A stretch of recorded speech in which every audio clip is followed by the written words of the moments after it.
Around 2 in the morning, rest is getting harder. Hello, welcome, and today I'm bringing you episode 18, which is of course the October monthly review. What a horrible month. Played 5, won 1, drew none, lost 4. We scored 4, we conceded 9, we got 1 point. 4 league games, 1 cup game. Our biggest loss this season is 3-1 against Everton, and it happened this month. Player of the month? No one deserves to be player of the month. It was awful. 2-0 against Middlesbrough. 2-1 against Crystal Palace. A 1-1 draw against Sunderland. A 1-1 draw against Oldham in the cup that went to penalties. And we finished the month with a 3-1 battering by Everton. The goal of the month, to be fair, is Michail Antonio against Sunderland. It was a fantastic strike. Great movement from the team. One of the only times this month we actually put something together. Antonio cut inside, he had time, he had space, and he dispatched it. The only time this month we actually done something. The only time this month we turned up for 5 minutes. It's not good enough. The goals of the month, they won't last long.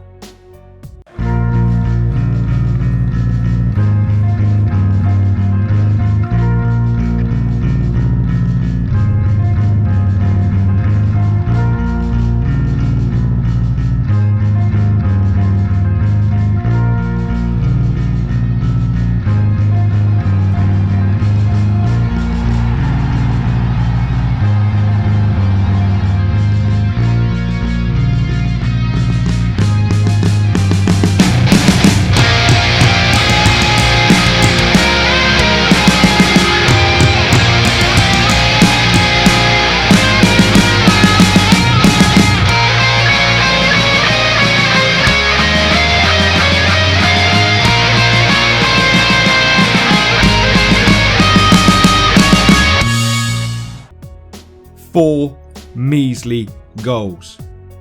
5 disgraceful performances. We've got to put it right. That aside, the league table, Stoke City are sitting proud at the top on 20 points. We're in second place, 6 wins, 1 draw, 3 losses. 3 October losses. If we'd got draws or wins, we would be sitting pretty and clear at the top, but it's not meant to be. Liverpool at this moment in time in 18th position, which I find mind-boggling. Sunderland are in 16th now. You've got Man United in 12th, Arsenal in 11th. The table is looking pretty interesting, and it's our time. It's our time to capitalise, and we're not doing it, which is really disappointing. Really disappointing. Top goal scorers. It's now starting to take a little bit of shape, but still, you've got Jakob from West Brom sitting in 7th. A CDM in 7th is mental. Of course, our boy Dimitri is sitting in 4th position, which is absolutely fantastic. And Faguli is sneaked in 21st position, which again is absolutely fantastic. And of course, Michail Antonio is in there. So we're scoring goals, which is great. We're not struggling to create chances. We should take more chances than we've actually had, but that's a different story. We've got to be a little bit more clinical. We've got to start taking those chances. But October has been a disappointment to say the least. The press have been all over us for sloppy performances, for thinking that my eye has been taken away by cars. I can't really talk about it at great length, but we will be in the next episode because it will be Filippo time. My time to talk to you through the club.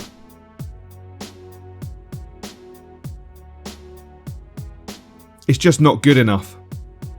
It's been a disappointing month. I can't make the month look any better. The only one positive we will take out of the month, we're in the next round of the cup, but we've got to play Stoke at home, beginning of November. Tottenham away, 21st of November. Man United away, 27th of November. And then the quarter-final of the Cup against Sheffield Wednesday, the 30th of November. 4 massive games. 4 massive games. If you just look at the league, that's 3 mind-boggling games. Top of the league, and then top 10. Top of the league, Stoke, and then Spurs, and then Man United. We've seriously got to step up. From a squad report perspective, I'm really happy with the development of the lads. I think they're coming along nicely, starting to get some good growth on certain players. Not great growth on all the players. I'm disappointed that James Collins is starting to deteriorate. I think he's doing a manful job in the games he's playing. The only problem with the Ginger Pele, I just think at times he's got a mistake in him. But this season, to be fair, he's been rock solid. So to see him deteriorate statistically is quite guttering, to be honest. It really is quite guttering. I want to see him progress and keep his ratings, but unfortunately he's just starting to fall away.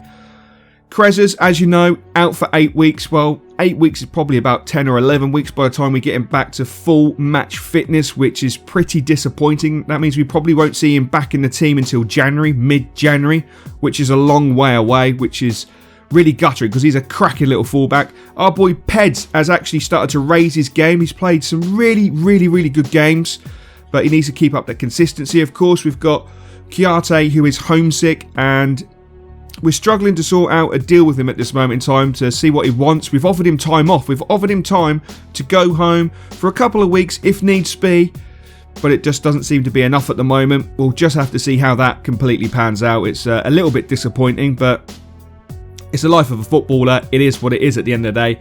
Our boy Nordvik has been freaking amazing. He has been solid as a rock.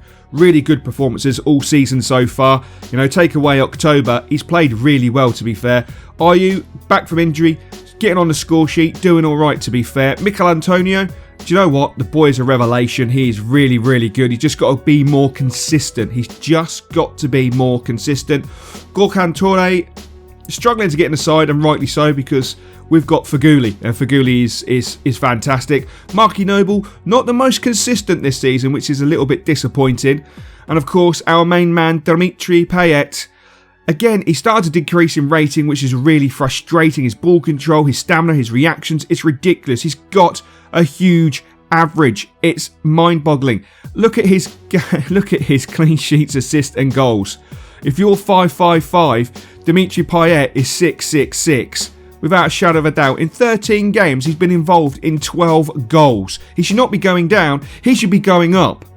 It's that simple. The man is a revelation. The man is a genius. The man has a wand. He has 2 wands. That's how great he is. If he ever came up against Moldavor or Harry Potter, he would dispose of them in seconds. He has 2 wands attached to his feet. He is magical. He is the abomination of magic. He is absolutely godly. The same as Faguli actually this season, to be fair. Zaza, 2 goals, 3 assists in 12 games is just not acceptable. He is just not good enough. He's just not doing the business. He's just not doing it. Perhaps it's time for this young man to step up. Perhaps it's a time for this young man to come to the fold, take his opportunities, and give me a headache. Because we need to do something. Ashley Fletcher, to be fair, has come in and played really well, and he's started to grow as well, which I'm really chuffed with. I'd really like to see him develop into an all-round striker. Of course, Enna, as you know, is on loan at Everton, and he's managed to score 4 in 6 games and an average rating of 7.4, which, do you know what? That's not too bad. He hasn't really got a future at the club. When he does come back, we won't be keeping hold of him. We'll either loan him out or we will sell him. But it's just not good enough. This month has been an absolute disgrace. And we finish it off with Andy Carroll. He wants to leave the club. So we've got 3 big players on the verge of leading. Adrian, Kare and Carroll. So it hasn't been a greater start to the season, even though we are still sitting quite happily second in the league. From an expensive point of view, we're actually made 9.2 million profit so far, which is fantastic. Our earnings has been really good. Now, we've earned from the season ticket sales, which I thank all of the fans, shirt sales, which has been absolutely fantastic. But still, it doesn't take the shine off the season, but October was a disgrace.